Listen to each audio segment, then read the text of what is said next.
Hi there, welcome to Futurelooks. We're going to look at the ASUS P8P67 EVO motherboard.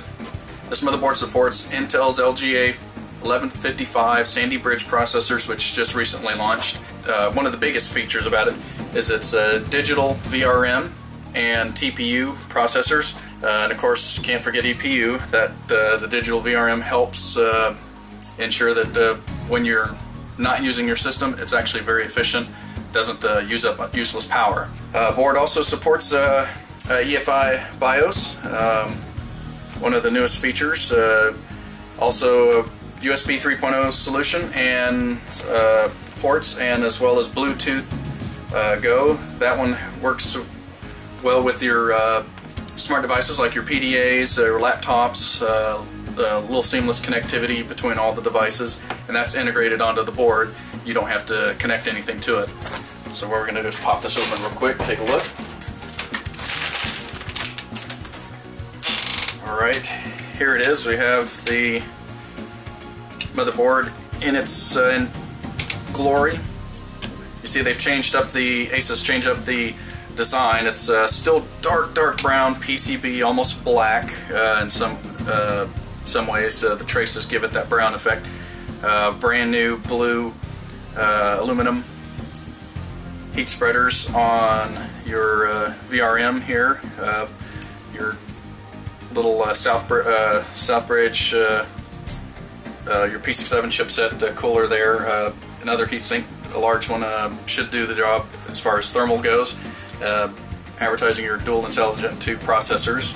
Alright, this board features just about everything you're going to want today. As far as the latest features go, we got USB 3.0 here on the back, USB 2.0 as well, plenty of ports for that, your FireWire, eSATA, your coaxial out, and your SPDIF, your optical, couple the PS2 ports here on the back, and then of course dual gigabit LAN here on the back, and of course it is uses Intel, for that matter, here on the back. That's your Intel Pro. A lot of it's replacing the Realtek solution we've seen in the past.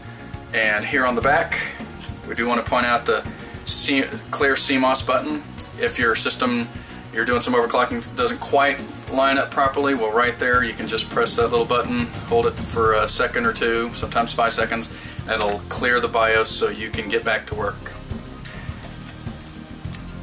Dual channel, supports up to 2133 megahertz. Doesn't say here on the board, but we have it on good authority that it can match your latest memory kits that you might have out there. There's an extra USB 3 header here on the board, controlled by an NEC controller for a little extra USB power. Not expansion. Not everybody needs them, so that's a plus. And then of course your SATA 2 and SATA 3.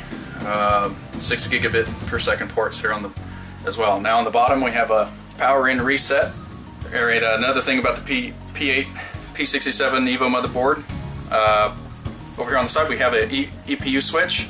Again, for those who want a little extra efficiency out of their board. And of course, Memo K button right there. The purpose of that little button is to automatically configure the RAM you place in here should the RAM not boot properly, the system not boot properly. That little press of the button will help your budget RAM if it's not a main name brand, or perhaps it's overclocking RAM and it refuses to run properly. Well, that's the purpose of that switch here, helps automatically configure it. And we also like to point out this board has 3 PCI Express slots. However, these 2 here are your primary for your graphics users who want to do NVIDIA SLI and or Crossfire X. Full speed slots here. They are PCI Express 2.0, 16x, and of course in dual mode it's 8x8. And that's pretty much your board here. Look at the board. So let's move on to